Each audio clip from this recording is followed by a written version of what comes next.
امشب در 24 مسیح علی نژاد در گفتگوی اختصاصی با ما از جزئیات عملیات پلیس برای خروجش از داووس گفته. من با ماشین ضد گلوله بردن توی یه جایی نزدیک یه دریاچه‌ای بوده. روزنامه‌نگار تبیدی از پشت صحنه اقدامات FBI، زندگی با نگرانی از خطر ترور و چشمانداز اتحاد اپوزیسیون گفته. We agree that Iran must never be allowed to acquire a nuclear weapon. تأکید نتانیاهو و بلینکن به مقابله با آنچه فعالیت‌های بی‌ثبات کننده تهران خوندن. اونها گفتن نمیذاریم ایران به سلاح هسته‌ای دست پیدا کنه. پلیس لندن در حال بررسی پرونده علیه عطاالله مهاجرانی، وزیر پیشین ارشاد جمهوری اسلامی به دلیل حمایتش از فتوای خمینی برای قتل سلمان رشدی به تشویق به تروریسم متهم شده. اعتراض میکنن به سیاست‌های اصل 44. این درست نیست این اعتراض. و حمایت خامنه‌ای از طرح فروش اموال مازاد دولتی، رهبر جمهوری اسلامی میگه اعتراضها و مخالفت‌ها با این طرح نادرسته. از واشنگتن دی سی این 24 است با فرداد فرحزاد. سلام به شما و وقت بخیر. مسیح علی نژاد در یک گفتگوی اختصاصی به من گفته نگران به ثمر نرسیدن انقلاب نیست، بلکه نگران اونه که با فروکش کردن اعتراضات در ایران با این سوال از سوی سیاستمداران غربی مواجه بشه که اگر اعتراضات در ایران فروکش کرده چرا نباید با ایران مذاکره کنند. او برای اولین بار تصاویری از خروج غیرعادیش از اجلاس داووس در سوئیس با هلیکوپتر پلیس و نگرانی ماموران امنیتی این کشور درباره تهدیدات احتمالی علیهش رو در اختیار ما قرار داد. توی داووس وقتی که تو هتل نشسته بودم، صبح هم بود، فکر کنم 10:30 صبح بود، در میزدن. من گفتم لیتر. فکر کردی اومدن که اتاق تمیز کنن؟ دقیقاً، یعنی احساس هر کسی که توی هتل خوابیده اینه که دارن اتاقو میخوان تمیز بکنن. دوباره گفتم اگه میشه بعداً برگردین و بر بار دوم کسی که پشت در بود داد زد، گفت پلیس. We will bring you straight to the airport and then to the lounge and the close protection team there. خب اصلا دلم ریخت که خب من از کجا بدونم پلیسه؟ مگه شما چند نفر رو میشناسین که تو هتلش خوابیده باشه بعد یه نفر در بزنه و به جای اینکه برای تمیز کردن اتاق بیاد پلیس باشه؟ نمیدونستم. بعد من در رو نیمه باز کردم، گفتم من نمیدونم شما پلیسید یا نه، باید کارتتون رو من نشون بدیم، من عکس بگیرم برای پلیس FBI تو آمریکا بفرستم. و خوشبختانه برخوردشون خیلی خوب بود، درک میکردن. همونجا وایستاد، کارتشو نشون داد، من عکس گرفتم و اون عکس رو فرستادم برای پلیس FBI. زنگ زدم به FBI، لحظه به لحظه شونو فیلم میگرفتم، مکالمات رو برای پلیس FBI میفرستادم برای اینکه بدونم واقعا اینا هستن یا نه. و غم انگیزه از کشوری میام که پلیس داره جوونا رو میکشه، ولی پلیس آمریکا FBI همون لحظه که زنگ زدم 4 صبح به وقت نیویورک بیدار شد، جواب داد، پیگیری کرد و برگشت گفتش که منتظر بمون تا جواب بدیم و گفت حتما باید تحت نظارت پلیس سوئیس باشی، از هتلم نباید بری.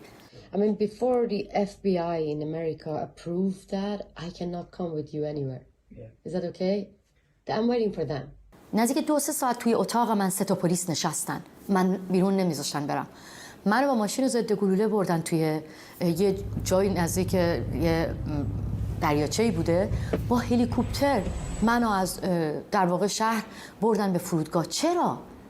یعنی جمهوری اسلامی انقدر بازوهای تروریستیش فعالن که تو خود سوئیس هم، منی که باید یه زندگی نرمال داشته باشم باید با اون استرس چمدون رو ببندم، با هلیکوپتر منو بیارن و در واقع یه جوری که برو، برای اینکه الان اینجا تو خاک اروپا نمیخوان دردسر بشه.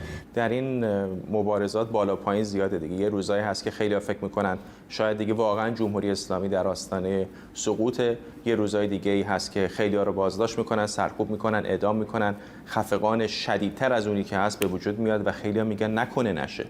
چقدر این دلنگرانی ها رو خودت داری؟ چه روزایی میشه که نگران بشی که این همه تلاشی که داریم میکنیم اگه به نتیجه نرسه چی؟ دروغ نمیتونم بهت بگم، هیچ نگرانی ندارم از اینکه این انقلاب به نتیجه نرسه، برای اینکه میدونم میرسه. تنها نگرانی من اینه که مردم خسته بشن، ناامید بشن و در خارج کشور ما دور یک میز ننشینیم. چون که ببینید الان توی دولت آمریکا، دولت فرانسه این سوالا رو از ما میپرسن. بسیاری از چهره‌های فعال ما میرن دیدارهای متعدد دارن با کاخ سفید، نمایندگان در واقع تصمیم ساز تو دولت‌ها با رهبران کشورهای غربی. خود من این دیدارها رو دارم. این سوالا میپرسن از ما که این انقلاب تموم شده و الان کسی تو خیابون نیست، پس شما چرا فکر میکنید که ما نباید به میز مذاکره برگردیم؟ این ته دلمو خالی میکنه که اگه مردم رفتن تو خونه هاشون، برخی از مردم نشستن. کی گفته اینو؟ میگن کاخ سفید میپرسه، دفتر آقای مکرون پرسید و بسیاری از این فعالانی که دیدار دارن اینو میپرسن و این نگران کننده است. جواب شما چیه؟ جواب من، مردمی که توی ایران الان تو خیابون نمیان به خاطر اینه که 50 نفر رو تو لیست اعدام دارن، به خاطر اینکه 5 نفر رو رفتن سلولشون رو باز کردن، مثل مجید رضا، مثل محمد حسینی، مثل محسن شکاری. یعنی در سلول رو باز کردن و اینا توضیح میدن، بهشون گفتن بلندشین میخواین اعدامتون کنیم. ازشون اعتراف گرفتن و دارشون زدن به خاطر اینکه شما سپاه رو تروریست اعلام نکردین، به خاطر اینکه شما با صدای بلند اعلام نکردین که مذاکرات هسته‌ای تموم شده با این حکومت کودک کش. بنابراین این انقلاب مراحل متعدد داره و مرحله بعدیش اینه که شما بیایید سیگنال بفرستید به این حکومت آدمکش، به این حکومت تروریست و بگید که ما حمایت میکنیم از ارتش اگر حمایت بکنه از مردم ایران، ما حمایت میکنیم از اعتصابات سراسری، ما پیشنهادی که خود آقای پهلوی داده، ما صندوقی را میندازیم که حمایت بکنیم از کسانی که در واقع نمیرن سر کارشون و اعتصاب میکنن. بیان حامد اسماعیلیون در واقع فشاری که داره با جاستین ترودو میاره، خانواده‌های پرواز هواپیمای اوکراینی، بیایید و به رسمیت بشناسید و سپاه رو تروریست اعلام بکنید. ما اینو میگیم به کشورهای غربی، ولی واقعیت اینه که الان همه امید من اینه که مردم ناامید و خسته نشن و بدونن که این انقلاب مثل ماراتون میمونه و فراز و فرود داره، اما قطعاً ما به نتیجه میرسیم و امیدوارم به زودی دیدارهای جدی صورت بگیره با رهبران کشورهای غربی که ببینن ما چهره‌های درخشان و تحصیل کرده‌ای داریم در داخل و خارج که میتونن این حکومت رو بهتر از این عقب مونده‌ها و واپسگراهایی که الان تو قدرت هستن اداره بکنن. بسیاری از چهره‌هایی که رو زمین تاثیرگذارن اصلا صداشون شنیده نمیشه چون در زندانن و در این شرایط چقدر به نظرت اهمیت نقش کسانی مثل تو و دیگر اپوزیسیونی که دارن فعال میکنن در کشورهای آزاد مهمتر و پررنگتر باید باشه از قبل؟ ببینید بذار خیلی صریح بگم، غرب میدونه که این حکومت باید بره ولی نمیدونه که آیا اپوزیسیون متحد هست برای دوران گذار، برای عدالت انتقالی، برای تشکیل دادن یک مجلس مؤسسان دولت موقت. آیا اپوزیسیون این آمادگی رو داره که به کشورهای غربی بگه بله ما یک ایران بدون جمهوری اسلامی میخوایم و شما باید با ما گفتگو بکنید؟ چون جهان سیستم محور. من میبینم توی 44 سال گذشته چی میخواد؟ کجای کار؟ تو 44 سال گذشته به این اندازه من هیچ وقت همدلی و همبستگی توی در واقع چهره‌های اپوزیسیون ندیدم که الان میبینم و خوشبینم، چون برای من با همه این افراد گفتگو کردم، با تک تک کسایی که اون توییت مشترک رو سال نو منتشر کردن به پیشنهاد علی کریمی. واقعا یه سرمایه اجتماعی بزرگی هست. پیشنهاد ایشون مورد بحث و گفتگوی چهره‌های مختلف قرار گرفته و الان من میبینم که حتی خود آقای اسماعیلیون عزیز هم بیشتر ابراز در واقع آمادگی میکنه. من میبینم که خود آقای پهلوی هم دست یاری دراز کرده و اینو من دارم میبینم احزاب کرد و فعالان کرد دارن در واقع این گفتگو رو شکل میدن. شاید زخم زبون تو توییتر زیاد باشه، دعواها زیاد باشه، ولی من صادقانه بخوام بگم پشت پرده همدلی‌های بیشتری میبینم و جمهوری اسلامی همه چیز رو از ما گرفت، امید رو از ما نگرفته. من امیدوارم که بتونیم هممون متحد به دولت‌های غربی نشون بدیم که ما نمایندگان بهتری هستیم در مقایسه با سازمان مجاهدین خلق، در مقایسه با نایاک، در مقایسه با چهرهایی که مردم داخل ایران بالاخره باهاشون اسمشون رو صدا نکردن این روزها، ولی اسمایی که داره صدا میشه من فکر میکنم باید به زودی و در اولین فرصت کنار هم بنشینیم بر اساس یک منشوری که مطابق حقوق بشر، جهان شمول، استانداردها و اصول جهانی نوشته شده باشه، ما توافق داشته باشیم، بذاریم رو میز کشورهای غربی و بگیم ما آماده ایم برای یک ایران بدون جمهوری اسلامی و دولت‌های غربی هم باید آماده باشن. بخشی از گفتگوی من بود با مسیح علی نژاد، روزنامه‌نگار و فعال مدنی در نیویورک. نسخه کامل مصاحبه رو فردا ساعت 11:30 صبح به وقت تهران، همینطور ساعت 3:30 بعد از ظهر به وقت تهران و 11:30 شب به وقت تهران میتونید ببینید. پس 11:30 صبح و شب و همینطور 3:30 بعد از ظهر به وقت ایران. کمی پیش از برنامه گفتگویی هم داشتم با اریک سواول، نماینده دموکرات کنگره آمریکا، و ازش درباره طرح ترور مسیح علی نژاد در خاک آمریکا پرسیدم. Iran has made no secret that they intend, to kill and want to kill Americans. دولت ایران تلاش برای قتل شهروندان آمریکایی رو مخفی نمی‌کنه. شعار جمهوری اسلامی مرگ بر آمریکاست. البته این شعار خیلی از مردم ایران نیست، اما رژیم ظالم و بیمار ایران خواستهای شهروندانش رو سرکوب میکنه و تمام کشورش رو به خاطر این شعارها و خصومت با آمریکا در بدترین شرایط نگه داشته. بنابراین هر کاری هم برای پاسخگو کردن ایران و منحرف کردن تلاش‌های آدمکش‌های جمهوری اسلامی در خاک آمریکا و یا خارج از کشور انجام بدیم بازم کمه. از آقای سواول همینطور درباره اعتراضات در ایران پرسیدم و اینکه آیا به نظرش دولت آمریکا باید از سیاست تغییر رژیم در ایران حمایت کنه یا نه. رژیم ایران یک رژیم شیطانیه و بهترین اقدامی که ما میتونیم انجام بدیم حمایت و اعلام همبستگی با معترضان در ایرانه. معترضانی که در ایران خواهان چیزهایی هستند که من و بچه‌هام هم می‌خوایم: آزادی، امنیت و رونق اقتصادی. همه اینها از مردم ایران دریغ شده و به تازگی من متوجه شدم این اعلام همبستگی بسیار پرمعناست. من اخیراً از قانون مهسا در کنگره آمریکا حمایت کردم. قانونی که به ما اجازه میده راه‌های اعمال فشار و تحریم‌های بیشتر رو بر روی رژیم، وابستگان اون و زیر مجموعه‌هاش بررسی کنیم. من به برقراری ارتباط با بقیه اعضا برای پیدا کردن راه‌های بیشتر برای حمایت از مردم ادامه میدم.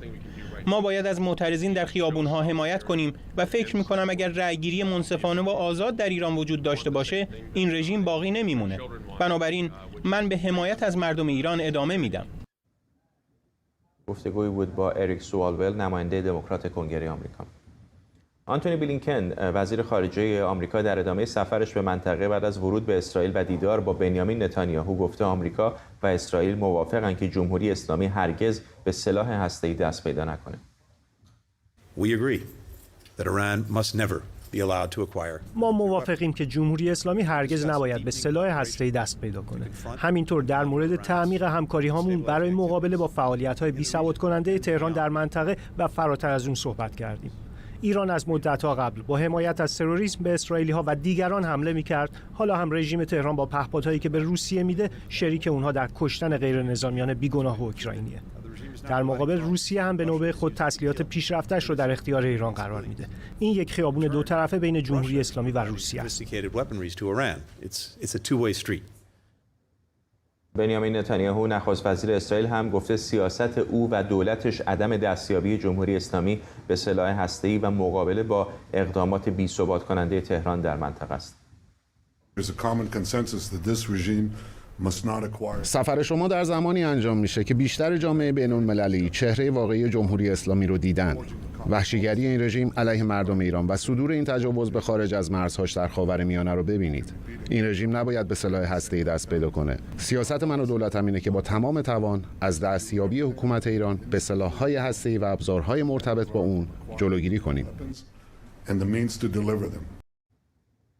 همکارم سمیرا قرایی از وزارت خارجه آمریکا به ما پیوسته. سمیرا، در حالی آقایان بلینکن و نتانیاهو از اینکه از همه ابزارهای ممکن استفاده خواهند کرد که ایران به سلاح هسته‌ای دست پیدا نکنه میگن که میدونیم مذاکرات هسته‌ای عملاً فعلا معلق مونده اگر کاملاً به پایان نرسیده باشه. همینطور مذاکرات هسته‌ای معلق مانده و خب این سفری که آقای بلینکن انجام داد به منطقه سفر مهمی بود، در زمان مهمی داره انجام میشه. نخستین سفر آقای بلینکن هست از زمانی که دولت ائتلافی در اسرائیل به نخست وزیری آقای نتانیاهو کار خودش رو شروع کرده. هم بحث ایران، بحث پرونده هسته‌ای ایران، مذاکرات معلق مانده مطرح هست و همین که خب مسائل مربوط به اوکراین هست. بی‌طرفی اسرائیل در جنگ روسیه و اوکراین و اینکه آقای بلینکن مشخصا امروز همین اشاره رو کرد که خب ایالات متحده قدردان کمک‌های بشردوستانه اسرائیل به اوکراین هست، اما منتظره که اسرائیل کمک‌های بیشتری بکنه. اسرائیل در جنگ اوکراین با روسیه هیچ گونه ابزار تهاجمی، تسلیحات تهاجمی در اختیار اوکراین قرار نداده، تنها بسنده کرده مثلا به کلاهخود یا مسائل از این دست، تجهیزاتی که بیشتر حالت دفاعی داره و نه تهاجمی. گذشته از این بحث خود درگیری‌های اسرائیل و فلسطین هم هست که روز جمعه شاهد یک حمله دیگر بودیم در اورشلیم بیت المقدس و از همه اینها گذشته بحث‌های مناقشه برانگیز در رابطه با دولت اسرائیل، تصمیماتی که ممکن است گرفته بشه که تحت شعاع قرار میده دیوان عالی اسرائیل رو و مسئله کلاً دادگستری در اسرائیل رو که آقای بلینکن چندین بار راجبش امروز صحبت کرد. ولی خب برای ما مرکز توجه ایران هست. در صحبت‌هایی که کردند مقام‌های اسرائیلی از آقای بلینکن تشکر کردند بابت این تعهد ایالات متحده که جمهوری اسلامی به سلاح هسته‌ای دست پیدا نکنه. روشن نیست که چه جزئیات بیشتری در رابطه با مقابله با تهدیدات جمهوری اسلامی در پشت درهای بسته گفته شده، ولی اونچه که در ظاهر رخ داد این بود که خب هر دو کشور مصرن بر اینکه به هیچ عنوان اجازه ندن که جمهوری اسلامی دست پیدا بکنه به تسلیحات به هسته‌ای و آقای بلینکن هم با آقای نتانیاهو دیدار داشت، هم با الی کوهن وزیر خارجه تازه منصوب شده اسرائیل و در این دیدارها و در کنفرانس‌های خبری مشترکی که داشتن در رابطه با مسئله هسته‌ای ایران و همکاری‌های دو کشور فرداد صحبت کردند. ولی مردی که مسئول چانه‌زنی‌ها با جمهوری اسلامی است، حالا مستقیم و غیر مستقیم، همچنان نگاهش به نظر به احیای برجام، مقصودم آقای رابرت ملی هست. همچنین رابرت ملی یک گفتگوی انجام داده با هارد تاک یا حالا گفتگوی چالشی BBC جهانی. گفتگوی طولانی هست و به نظر میرسه که جای این گفتگو در این روزها، هفته‌ها، ماه‌ها شاید بسیار خالی بود. گفتگوی چالشی که خبرنگار در واقع مجری هارد تاک آقای ملی رو بارها و بارها به چالش میکشه و تا حدود بسیار زیادی اساره اون چیزی که سیاستگذاری دفتر ایران وزارت خارجه آمریکاست رو برای ما بیش از پیش روشن میکنه. راجع به برجام صحبت میشه، راجع به حمایت ها از مردم ایران صحبت میشه، راجع به زندانی های دو تابعیتی صحبت میشه، حمله نظامی، چیزی که ما در گفتگوی آقای بلینکن با تلویزیون العربیه شنیدیم که از آقای بلینکن پرسیده میشه که خب آیا گزینه نظامی هم روی میز هست، که آقای بلینکن میگه همه گزینه ها روی میز هست.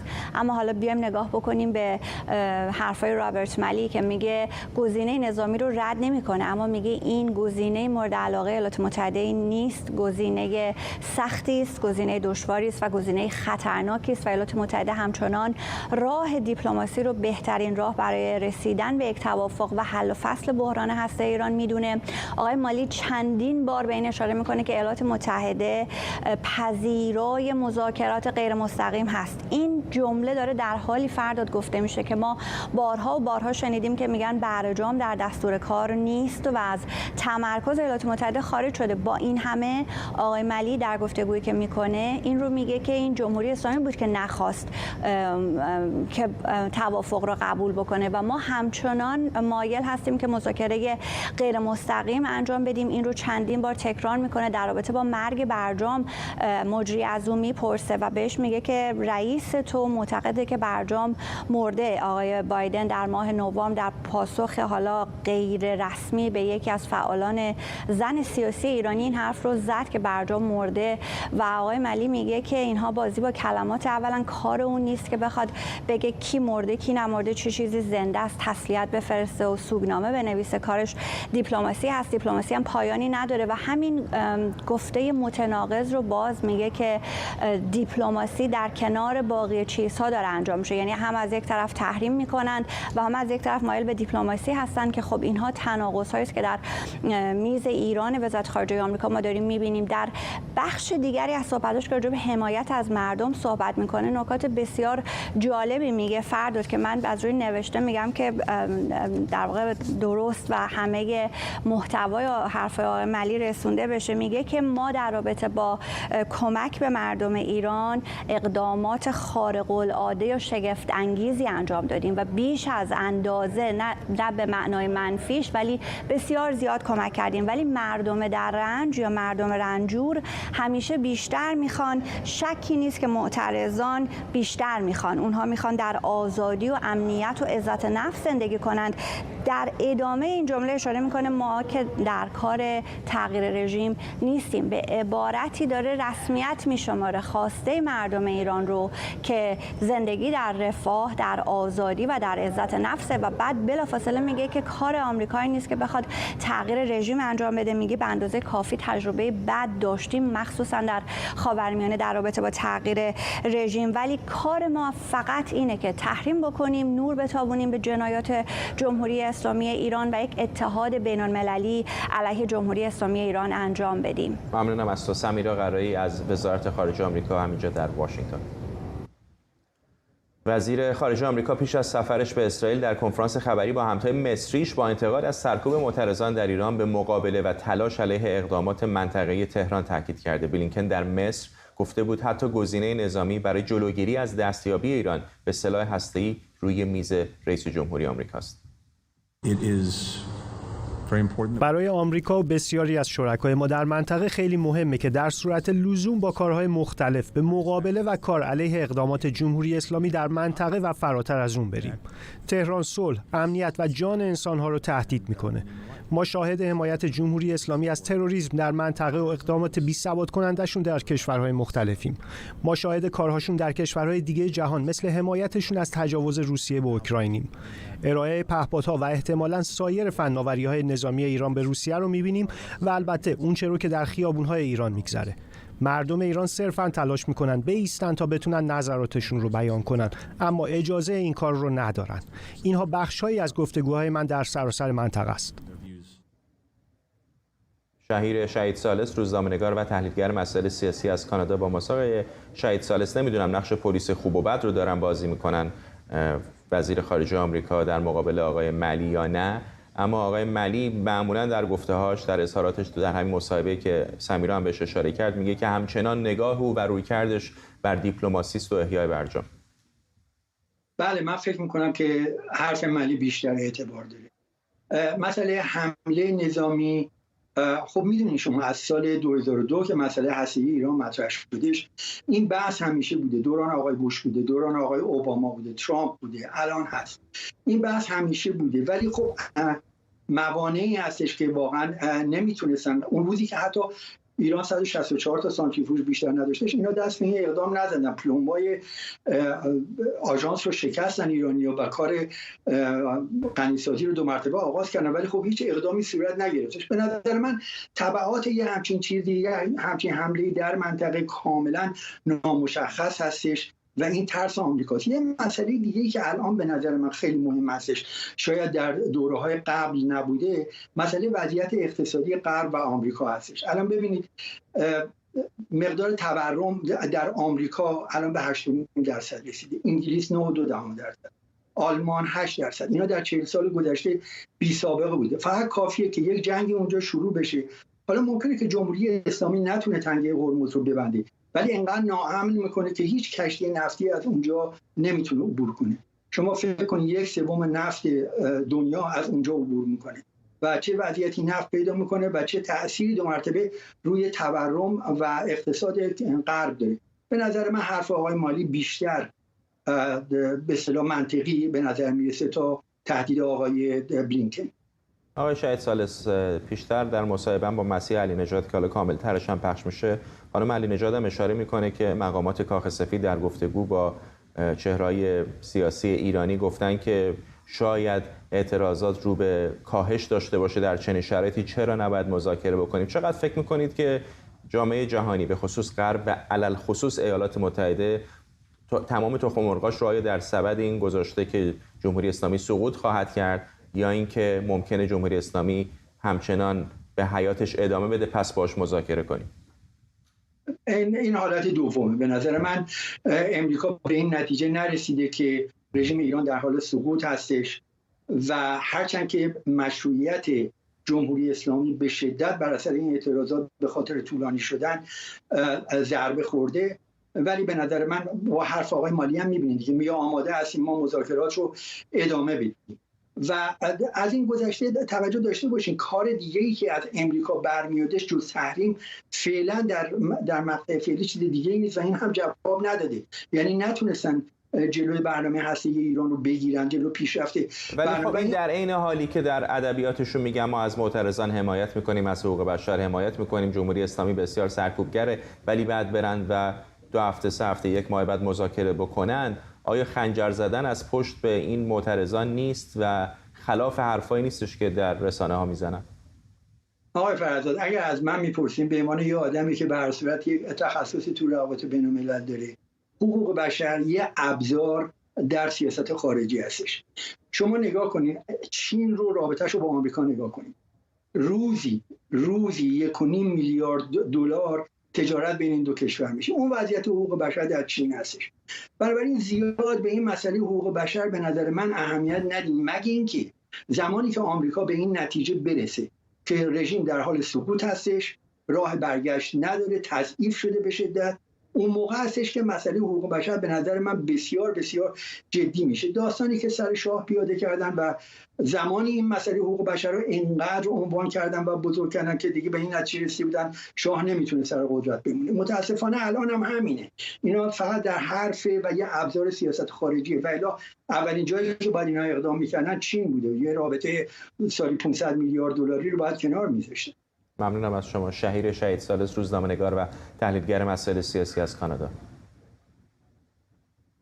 سناتور تد کروز از ایالت تگزاس گفته دولت بایدن بر این باوره که ایالات متحده اساساً نباید در مورد اتمی شدن یا اتمی نشدن کشورهای جهان مداخله کنه. بر پایه گزارش منتشر شده در رسانه‌های آمریکا، کنگره برای مشورت و تصمیم گیری درباره اعمال تحریم‌های گسترده‌تر علیه جمهوری اسلامی آماده میشه. سناتور جان کورنین از ایالت تگزاس هم ساعتی پیش به همکارم آرش علایی گفته این مجازات‌ها به این دلیل در حال بررسی که به گفته او ایران بزرگترین حامی تروریسم بین‌المللی در جهانه. ما در حال نظارت کردن بر روی اجرای این مجازات ها هستیم. روشنه که ایران بزرگترین حامی تروریسم بین‌المللی در جهان و یک تهدید وجودی برای همپیمانانمان در خاورمیانه و به طور خاص اسرائیل است. آنها نه تنها موشک‌های بالستیک دارند که توانایی هدف قرار دادن کشورهای دیگر را در منطقه دارند، بلکه در حال توسعه سلاح هستی هستند که این یک مسئله یک فاجعه خواهد بود و تهدیدی برای ثبات و امنیت منطقه است. بنابراین ما به طور مداوم در حال یافتن راههایی هستیم که از طریق آنها اطمینان حاصل کنیم که این امر برایشان غیر ممکن باشد. اما آنها در حال دور زدن این تحریم ها از شیوه‌های مختلف هستند، ولی ما هم به طور مداوم این مجازات ها و نحوه اجرای آنها را نظارت می‌کنیم و تغییرات و تنظیماتی که نیاز است را اعمال می‌کنیم، چرا که رژیم ایران تهدیدی برای نه فقط منطقه که کل جهان است. همکارم آرش علایی از کنگره آمریکا با ماست. آرش، به نظر میاد در مورد حمایت از معترضان ایرانی و در مورد نقد جمهوری اسلامی به خاطر رفتارش در کنگره، در دولت، همه دموکرات‌ها و جمهوری‌خواه یک صدا هستند، اما در مورد رویکردشون، اینکه چطور باید برخورد بکنن با ایران، جمهوری‌خواهان رویکرد متفاوتی دارند با دولت آقای بایدن. به نظر میاد دولت آقای بایدن دولت در واقع روی کرده متفاوتی داره با اون چیزی که کنگره آمریکا تا حالا هم میگفته. یعنی اگر صحبت‌های آقای تد کروز هم چیزی که شما گفتی رو با فاکس نیوز رو ما معیار بخوایم بگیریم، چیزی که تد کروز میگوید که دولت بایدن معتقد است که پلیس دنیا نیست بخواد راه بیفته بره این ور اونور ببینه کی بمب اتم داره کی نداره و جامعه جهانی باید این تصمیم بگیره، در واقع به نوعی این مخالف است با اون چیزی که تا حالا کاخ سفید ما ازش شنیدیم که میگوید مقابل برنامه اتمی ایران خواهد ایستاد، جلوی برنامه اتمی ایران را خواهد گرفت، هیچ وقت به ایران اجازه نخواهد داد که به سلاح اتمی دست پیدا کنه. این مخالف است الان این دوتا با هم دیگر.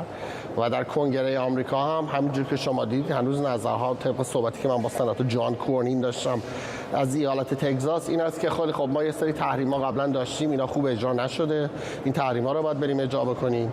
یه بخشی وجود داره از صحبتایی که تو کمیته روابط خارجی سنا هم شنیدیم از هفته پیش در مورد حمایت از معترضین در اینترنت، دادن VPN، فناوری‌های دور زدن تحریم، حتی فناوری‌هایی که بتونه زیرساخت‌های اینترنتی ایران رو دور بزنه. خب اینا دوره اوباما ما دیده بودیم، حتی در دوره آقای بوش هم، در دوره خانم کلینتون موقعی که ایشون وزیر امور خارجه بود هم صحبت‌هایی میشد در مورد اینترنت شمعدانی و این ایده‌های جدیدی نیست. اما چیزی که من امروز از سناتور جان کورنین پرسیدم و تا حدودی جواب داد در این پاسخ به من این است که این تحریم‌ها خیلی خوب، این تحریم‌ها نوشته میشه در واشنگتن دی سی.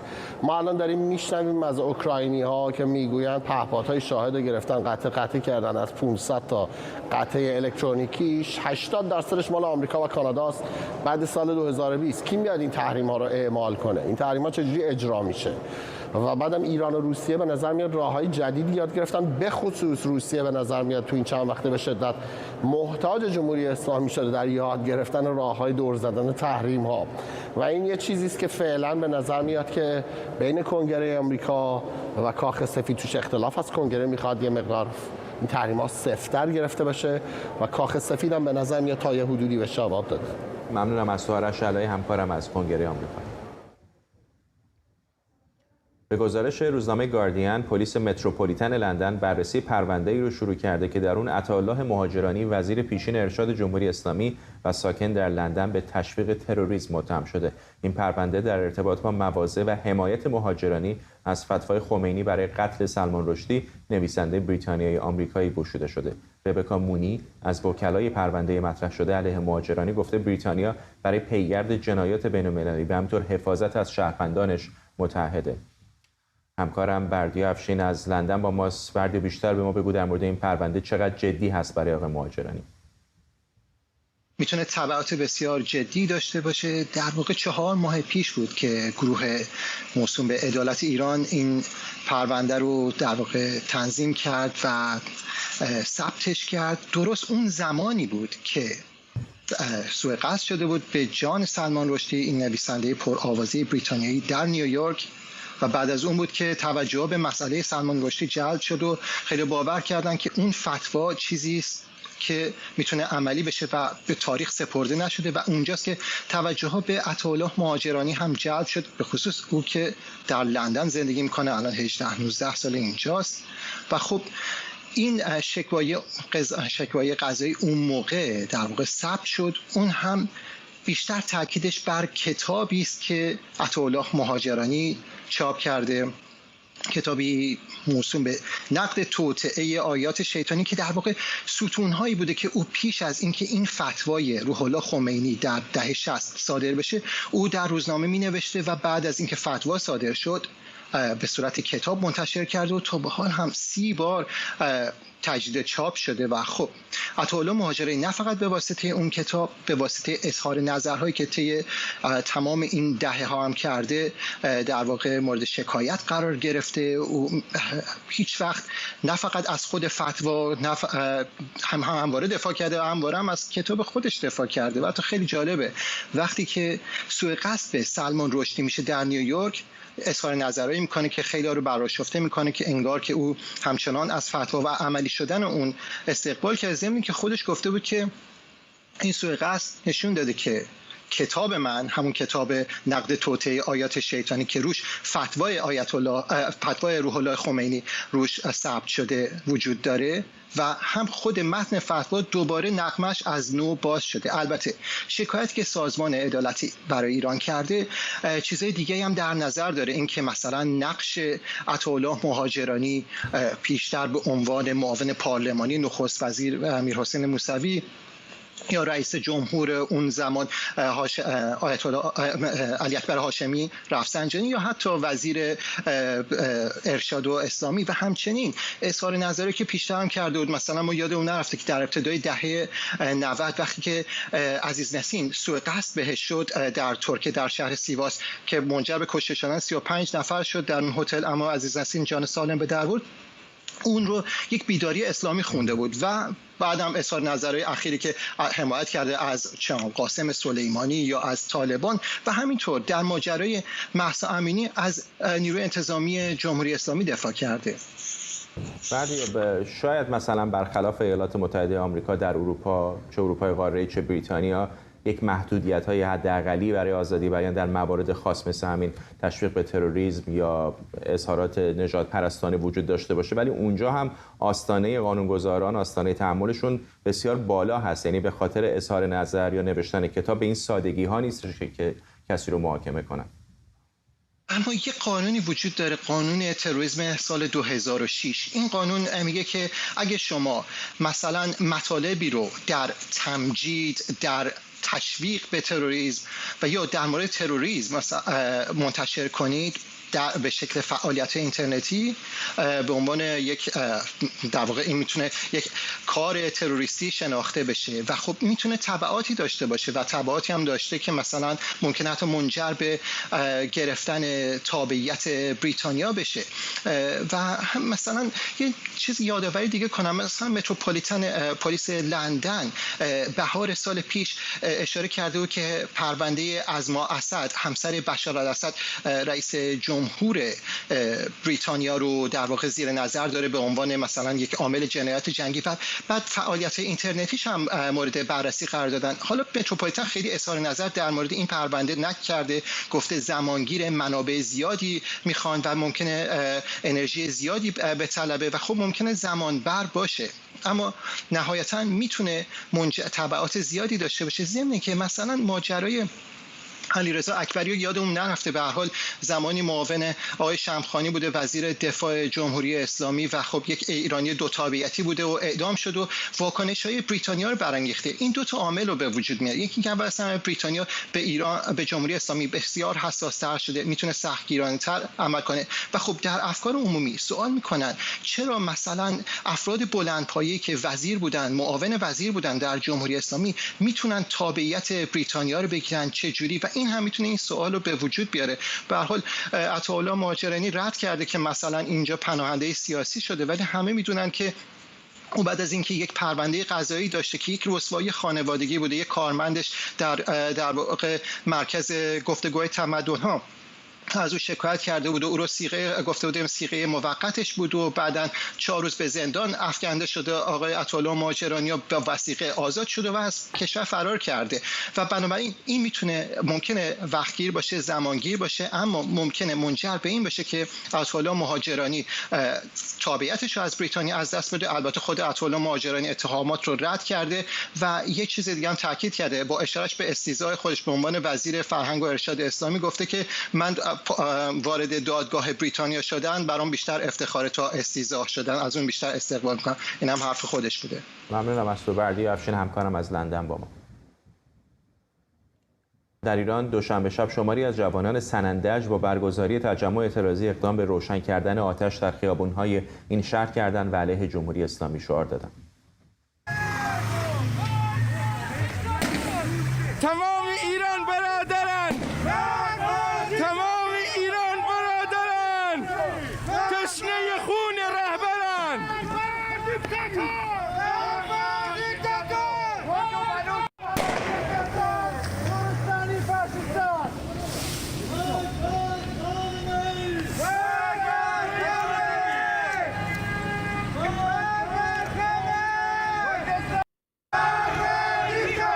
ملا لقمان و ملا ابراهیم را باید آزاد کردند تا که ظلم و جنایت. مرگ بر این ولایت، مرگ بر این ولایت، تا که ظلم و جنایت، مرگ بر این ولایت، تا که ظلم و جنایت، مرگ بر این ولایت.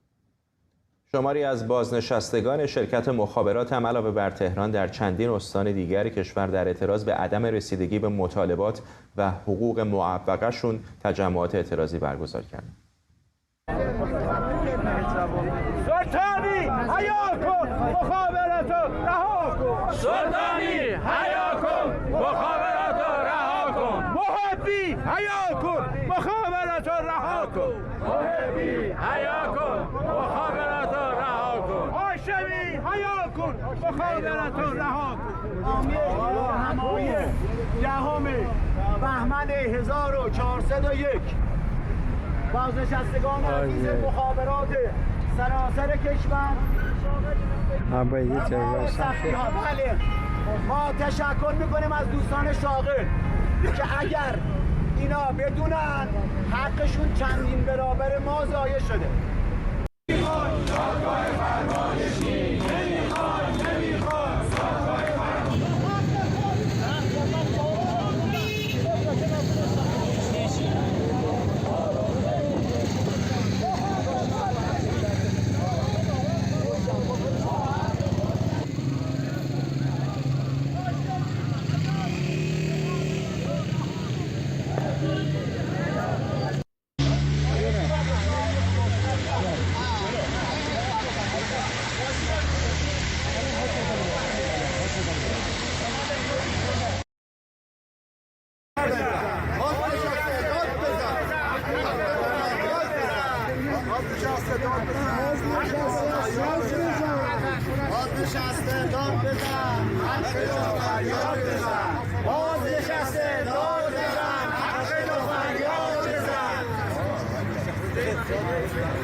طرحی به هیئت رئیسه مجلس ایران ارائه شده که به موجب اون برای هر گونه اظهار نظر انتقادی از سوی افراد شناخته شده مجازاتی معادل 10 تا 15 سال زندان در نظر گرفته میشه. بر اساس این طرح اظهار نظر یک شخص معروف درباره موضوعاتی که نیاز به تایید مراجع رسمی داره و در این مورد هنوز اعلام نظر رسمی نشده میتونه به مجازات فرد اظهار نظر کننده منجر بشه. به موجب این طرح برای اظهار نظر یک فرد شناخته شده اگر از مصادیق افساد فی‌الارض نباشه مجازات نقدی معادل 2 برابر خسارت وارد شده به اموال عمومی و خصوصی و 5 تا 10 سال محرومیت از حقوق اجتماعی و ممنوعیت از شغل و حرفه در نظر گرفته میشه. محمد اولیایی فرد وکیل دادگستری و عضو اتحادیه بین‌المللی وکلا از تورنتو با ماست. آقای اولیایی فرد، چطور میبینید که یک نفر برای اظهار نظرش میتونه 10 تا 15 سال بازداشت بشه؟ بله، ببینید من لازم اینجا بگم که این طرح توسط اتاق فکر نهادهای امنیتی در واقع دست نمایندگان مجلس رسیده، چون اصولا نمایندگان مجلس در یک سری طرح‌های تخصصی اقتصادی امنیتی دخالتی ندارن، یعنی تخصصشون ندارن. بنابراین این طرح‌ها یا از طریق بیت رهبری میاد یا از طریق نهادهای امنیتی میاد. نمونه این هم ما داشتیم در سال 87 قانون اصلاح مطبوعات به مجلس اومد که و بعد مشخص شد که این طرح رو آقای سعید امامی که در وزارت اطلاعات وقت بوده ارائه کرده به مجلس که و بعد مسئله کوی دانشگاه و اینجور مسائل پیش اومد. بنابراین طرح مال اتاق فکر نیروهای امنیتی هست. حالا اینکه در واقع چرا این طرح مطرح شد، علتش و ریشش برمیگرده به اعتراضات اخیر. باید توجه بکنیم در اعتراضات اخیر افراد مرجع جامعه، افرادی که پایگاه اجتماعی داشتن مثل هنرمندان، مثل ورزشکاران، مثل نویسنده ها، اینها در واقع قرائت خودشون و خوانش خودشون رو از اعتراضات داشتن، نه قرائتی که حکومت مطرح میکرد. مثلا فرض بکنید آقای علی دایی معتقد بود که مثلا در منطقه خودشون دختر خانومی مثلا کشته شده، هر چقدر میخواستن متقاعدش بکنن که نه این خانم کشته نشده، ایشون زیر بار نمیرفت چون فک داشت. بنابراین این برای حکومت خیلی گران تموم میشد، به خاطر اینکه اون حرف شخصی که فرد مرجع بود خب خیلی بازتاب داشت و خیلی میپذیرفتن این حرفو.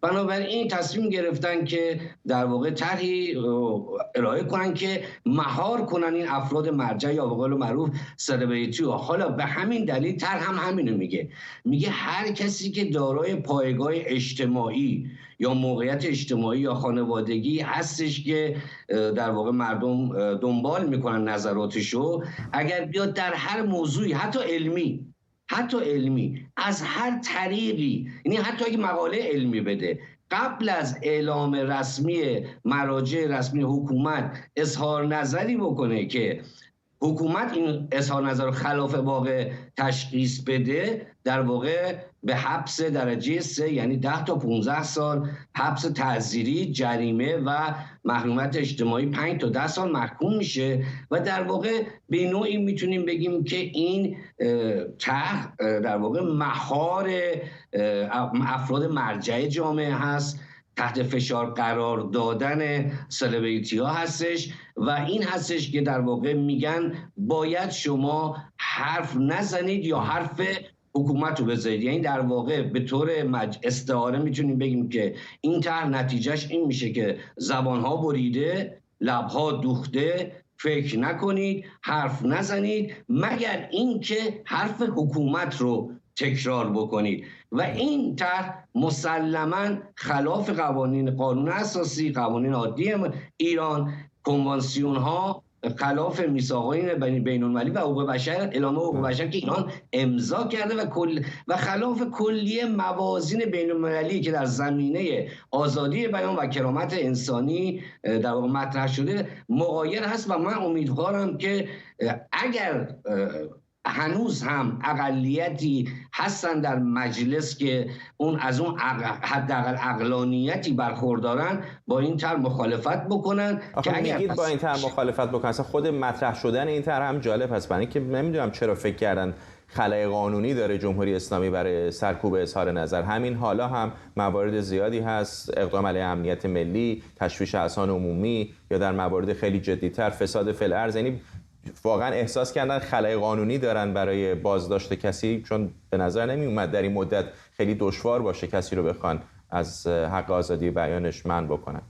خیلی دقیق گفتی. یعنی من هرچی بررسی کردم دیدم که خب ما اگه کسی تشویش اذهان عمومی بکنه، حرف خلافی بزنه، پخشش کنه، مجازات داریم. از اون بعد همون تشویش اذهان عمومی رو هم آوردن جالبه در افساد فی الارض. یعنی گفتن اگر تشویش اذهان عمومی در سطحی باشه که امنیت عمومی رو در واقع خدشه‌دار بکنه میشه افساد فی الارض.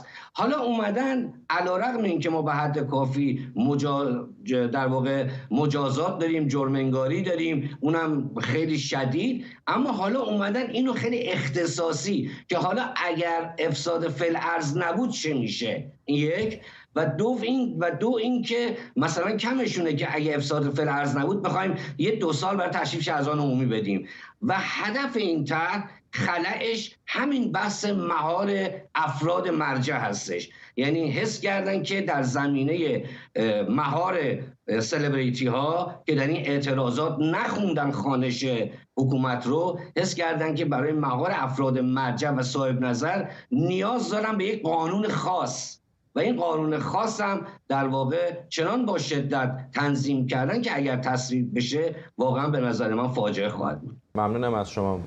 محمد اولیای فرد، وکیل دادگستری و عضو اتحادیه بین‌المللی وکلا از تورنتو.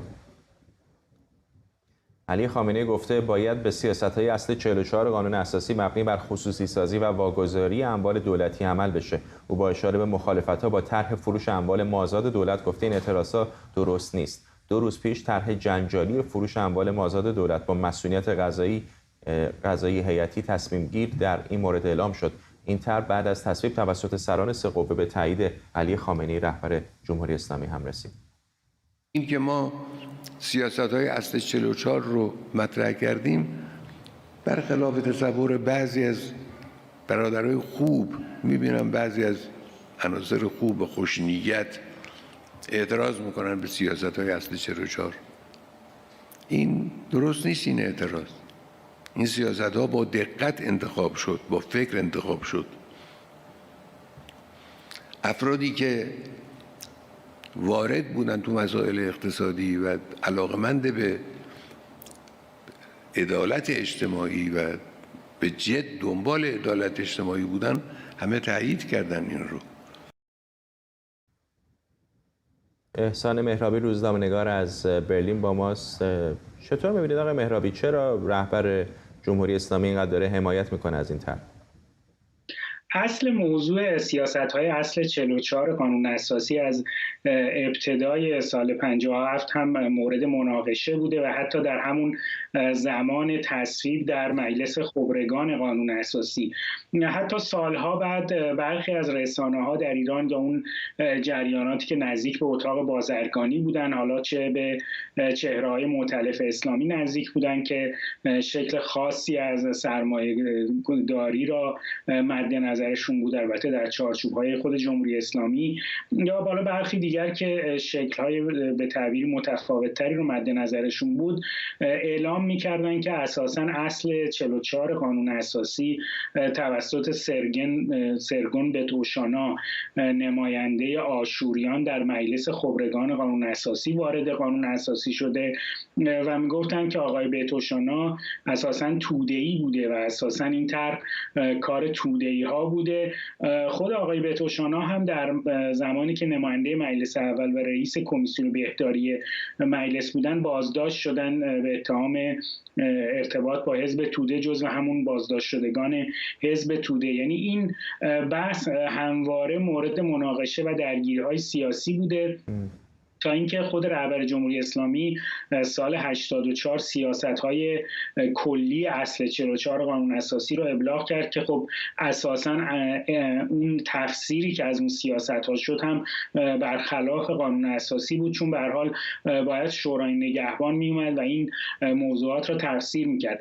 در اصل حالا ببخشید حرفتون رو قطع می‌کنم، کم و کیفش به کنار، خودش برای جمهوری اسلامی پارادوکس عجیب نیست در حکومتی که اینقدر دولتگراست، اینقدر حکومتگراست که همه چیز از لباس شما تا آنچه مینوشید همه دولت درش دخالت داره؟ چرا این به نظر میاد سیاست کم و بیش بازار آزادیه، یکم با گروه خونی جمهوری اسلامی جور در نمیاد؟ چرا ازش حمایت میکنن؟ اتفاقاً تناقضش اینه که در اون اصل اعلام شده که همه صنایع مادر باید در اختیار دولت باشه و صدا و سیما هم قید شده و الان تنها جایی که در واقع برخلاف تفسیر اصل قانون اساسی در انحصار دولت باقی مونده صدا و سیما هست و بقیه صنایع مادر عملاً واگذار شده. این به این برمیگرده که افرادی که آقای خامنه‌ای اتفاقاً ازشون نام برد به عنوان مشاوران اقتصادیش هم اتفاقاً چهره‌های متفاوتی هستن و با وجود اینکه مثلا در ماهیت باید مخالف این سیاست‌ها باشن، به نوعی سیاست‌هاشون تفاوتی با اون سیاست‌هایی که مثلا آقای هاشمی رفسنجانی داشت نداره و برخی از مشاوران آقای اقتصادی آقای خامنه‌ای مانند آقا محمدی یا خیلی از دیگر چهره‌ها اساساً حالا یا خودشون دیدگاه اقتصادی درستی ندارن و یا اینکه بالاخره دیدگاهشون مثلا شبیه به دیدگاه آقای هاشمی رفسنجانی بوده. حتی آقای رئیسی هم در دوره‌ای که رئیس سازمان بازرسی کل کشور بودن خصوصی سازی‌های بزرگ در دولت آقای هاشمی رخ داد و ایشون هم مخالفت خاصی نداشتن. البته اون موقع حالا خصوصی سازی‌ها شاید تا این حد دوچار فساد نبود. الان اما به نظر میرسه که موضوع متفاوت هست، یعنی نوع خصوصی سازی که الان میخواد اعمال بشه نه به دلیل اون سیاست‌ها یا برداشت‌ها درباره خصوصی سازی است، بلکه بیشتر به نظر میرسه که حکومت دوچار مشکل تأمین بودجه هست و این اتفاقی که الان میخواد بیفته اتفاقا متفاوت با اون خصوصی سازی‌های قبلی هست و بیشتر هدفش درآمدزایی هست. کما اینکه نوع خصوصی سازی هم الان متفاوت شده، یعنی ما اساساً هیچ بخش خصوصی به اون معنا نداریم که بخواد بیاد این مجموعه هایی که دولت میخواد واگذار بکنه رو خریداری بکنه، بلکه در واقع دولت میخواد اموالش ها به نهادهای زیر نظر رهبر جمهوری اسلامی منتقل بکنه و به تعبیری از این جیب به اون جیب میخواد یک سری پولها رد و بدل بشه. البته این بجز اون فسادهایی هست که در این واگذاری ممکنه که رخ بده و گیر افراد یک سری منابع و امکانات بیاد. ممنونم از شما. احسان مهرابی روزنامه‌نگار از برلین. و ممنون که ما رو در این قسمت از برنامه 24 همراهی کردید. برنامه رو با تصاویری زنده از کاخ سفید به پایان میبریم.